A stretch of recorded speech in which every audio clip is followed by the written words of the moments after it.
बात की, इस जंग को हम सब ने मिलकर हराना है, इस जंग से हमने मिलकर लड़ना है, क्योंकि ये जंग जम्मू कश्मीर की आवाम के खिलाफ है। इसमें हिंदू भी शहीद हो गया तो मुसलमान भी शहीद हो गया, कश्मीरी पंडित भी शहीद हो गया तो कश्मीरी मुसलमान भी शहीद हो गया।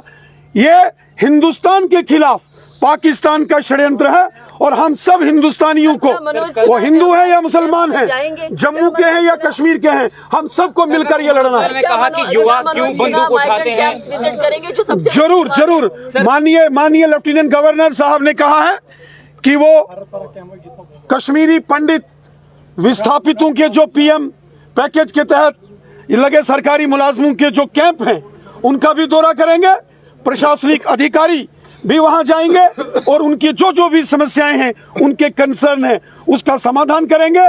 और साथ ही साथ माननीय लेफ्टिनेंट गवर्नर साहब ने भी कहा है ये जो हालात हैं इसको हम सब ने मिलकर लड़ना है, एक होकर लड़ना है। पूंछ में कहा कि युवा बंदूक क्यों उठाता है, इसको भी देखना पड़ेगा सरकार को।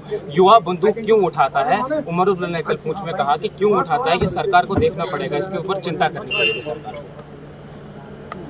देखिए, श्री उमर अब्दुल्ला साहब ने क्या कहा मैंने नहीं सुना है। श्रीमान उमर अब्दुल्ला साहब जम्मू कश्मीर के चीफ मिनिस्टर रहे हैं, वो यूनियन मिनिस्टर रहे हैं और वो अच्छे से जानते हैं कि जम्मू कश्मीर को लहूलुहान करने की अगर कोई साजिश करता है तो वो पाकिस्तान है। ये बंदूकें कहां से आती हैं, ये बम, बंदूक, पिस्तौल, गोलियां ये कहां से आती हैं, कौन भेजता है, घुसपैठ कहां होती है, सीज फायर का वायलेशन कहां होता है, बॉर्डर पर एलओसी पर होता है और वो उस एलओसी पर होता है जहां पाकिस्तान के साथ हमारा बॉर्डर और एलओसी कनेक्ट करती है।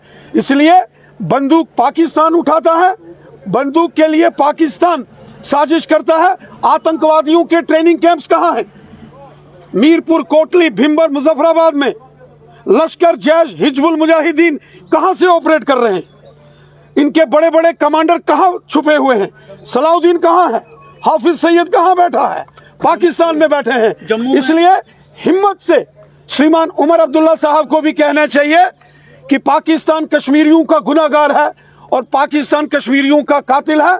श्री उमर अब्दुल्ला साहब भी जानते हैं उनकी पार्टी के भी हजारों वर्कर्स पाकिस्तान की इस दहशतगर्दी की आग में झुलस गए हैं। जम्मू में जो यात्रा बस पे वो जो जल गई, उसमें संकेत मिल रहे हैं कि शायद मिलिटेंट अटैक है ये या सबवर्शन है ये, इसको कैसे देखते हैं आप? और यात्रा सिक्योरिटी को लेकर चिंतित हैं आप?